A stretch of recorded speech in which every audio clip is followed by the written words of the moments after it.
जय हिंद दोस्तों, चलिए आज बात करते हैं पर्दा प्रथा के बारे में। ये पर्दा प्रथा की शुरुआत कब और कहां से हुई। जो ये मौलाना लोग बताते हैं कि भारतीय संस्कृति से पर्दा प्रथा का प्रचलन शुरू हुआ, तो चलो आज इसी की सच्चाई आपको बताते हैं। वीडियो में अंत तक बने रहिएगा, आपको इसके बारे में इसकी सच्चाई पता चल सके। चलो मौलाना, अपना कार्यक्रम शुरू करो। हिंदू धर्म में भी पर्दा है, ईसाई नन्हे भी पर्दा करती हैं। पहली बात तो तुम हिंदू धर्म के बारे में बताओ, हमें ईसाई धर्म से क्या मतलब है यार। तुम हिंदू धर्म के बारे में बताओ। हिंदू धर्म में तो इतना पर्दा है कि वाल्मीकि जी की रामायण अगर आप पढ़ेंगे तो उसमें यहां तक लिखा है कि रामचंद्र जी की पत्नी सीता का जब हरण हुआ। ये मदरसे छाप मौलाना पता नहीं किस रामायण में पढ़ लिए हैं। वाल्मीकि के रामायण हम भी पढ़े हैं, उसमें तो कहीं नहीं लिखा है पर्दा प्रथा के बारे में। ये मनगढ़ंत कहानियां बनाना बंद कर दो। उसमें यहां तक लिखा है कि रामचंद्र जी की पत्नी सीता का जब हरण हुआ और रावण लेके जब भागा तो हनुमान और लक्ष्मण जब तलाश करने के लिए गए तो सीता जी बड़ी चालाक थी। कहीं चप्पल फेंक गई, कहीं नथुनी फेंक गई, कहीं दुपट्टा फेंक गई, कहीं चप्पल फेंक गई, कहीं कड़ा फेंक गई। फिर से बताओ मदरसा छाप मौलाना जी, क्या क्या फेंकी थी सीता जी। सीता जी बड़ी चालाक थी। कहीं चप्पल फेंक गई, कहीं नथुनी फेंक गई, कहीं दुपट्टा फेंक गई, कहीं चप्पल फेंक गई, कहीं कड़ा फेंक गई। ओ, चप्पल भी फेंकी थी और दुपट्टा भी फेंकी थी। और ये जो चप्पल थे तुम्हारे चाचा देने गए थे चप्पल, उस समय चप्पल का आविष्कार तुम्हारे जो थे वो लोग आविष्कार कर दिए थे, चप्पल दे दिए थे। इतना तो दिमाग होना चाहिए। पहले के साधु संत और अभी के बहुत से साधु संत हैं जो चप्पल नहीं पहनते, वो खड़ाऊ पहनते हैं। खड़ाऊ जानते हो किस चीज का बना रहता है? लकड़ी का। और ये अपनी मनगढ़ंत कहानियां बताना ये छोड़ दो हिंदू धर्म के बारे में। और ये जो मौलाना बता रहा कि ये दुपट्टा सीता माता ने फेंक दी, सीता माता दुपट्टा पहनती ही नहीं थी यार, साड़ी पहनती थी। अपना सर ढकना रहता था तो पल्लू से ढक लेती थी, शरीर वगैरह पल्लू से ही ढकती थी। अभी भी हमारी माताएं बहनें हैं अपना सर पल्लू से ही ढकती हैं। ये पता नहीं ये कौन सी मनगढ़ंत कहानियां बता रहा है। लगता है उस समय चप्पल का आविष्कार इनके चचा ने कर दिया था। गजब बेवकूफी। आगे सुनो। हनुमान ने कहा सारी चीजें पहचान गए, नथुनी कह रहे होगी। तो हनुमान जी के इस प्रश्न पर क्या जवाब दिया? और ये जो मौलाना भौंक रहा है कि हनुमान जी सब ये कड़ा वगैरह दिखा रहे थे, हनुमान जी नहीं दिखा रहे थे यार। इसीलिए तो कह रहा था इसको बकायदा पढ़ना चाहिए था, तब आके बोलना चाहिए था। वो उस समय सुग्रीव जी दिखा रहे थे राम लक्ष्मण को, न कि लक्ष्मण और हनुमान जी अकेले में देख रहे थे, उनके साथ राम भी थे। तो मेरी भाभी नाक में पहनती थी इसलिए मैं नहीं पहचान पा रहा हूं, क्योंकि मैंने आज तक अपनी भाभी का चेहरा नहीं देखा। कहा क्यों?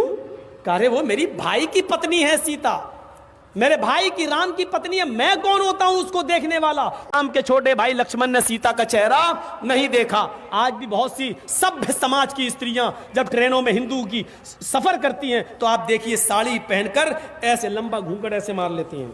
और ये मूर्ख मौलाना का कहने का मतलब है कि लक्ष्मण जी सीता माता का चेहरा ही नहीं देखे थे, क्योंकि सीता माता अपना चेहरा ढक के रखती थी।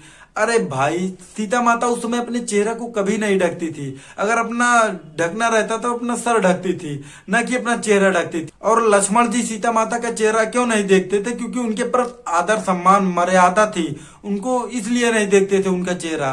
और उनको जब भी देखते थे उनका चरण देखते थे, उनका चरण छूना रहता था तो छूते थे, न कि उनका चेहरा देखते थे। उनकी जब भी नजर रहती तो चरण में रहती थी। ये हमारी भारतीय महान संस्कृति के बारे में है। तुम लोग ये अनपढ़ मौलाना मदरसा छाप मौलाना पता नहीं कहां से पढ़ लियो, आके भौंक रहे हो कि पर्दा प्रथा वहां से जोड़ रहे हो। आगे बोलो, क्या कह रहे हो? चेहरा नहीं खोलती हैं वो ट्रेनों में और बसों में। आज भी सभ्य समाज की उसी वाल्मीकि रामायण पर अमल करते हुए वो किसी को अपना चेहरा दिखाना गवारा नहीं करती। इन मदरसे छाप मौलानाओं को एक बार फिर बता देना चाहता हूँ, लक्ष्मण जी इसलिए चेहरा नहीं देखते थे क्योंकि उनके स्त्री के प्रति सम्मान था, उनका चरण देखते थे, न कि वो पर्दा प्रथा के कारण नहीं देख पाते थे या नहीं देखते थे। यार ये मूर्खता बंद कर दो, ये भारतीय संस्कृति में नहीं है। भारतीय संस्कृति गंदी नहीं है, गंदी तुम्हारी लोग की सोच है यार। ये पर्दा प्रथा वहां से नहीं आई। और पर्दा प्रथा की शुरुआत इस्लाम अंग्रेज आने के कारण हुई, क्योंकि ये लोग कुत्ते थे, नीच थे। ये लोग साले इतना अत्याचार किए, क्या बताया जाए, शब्दों में बयां नहीं कर सकते दोस्तों। इन लोगों को जितना गाली दिया जाए उतना ही कम है। इनकी वजह से आया पर्दा प्रथा। और मैं सभी मौलाना को बता देना चाहता हूँ, अनपढ़ मौलाना और मदरसे छाप मौलाना, सभी मौलानाओं को बता देना चाहता हूँ, ये पर्दा प्रथा इस्लाम और अंग्रेजों के आने के कारण शुरू हुई।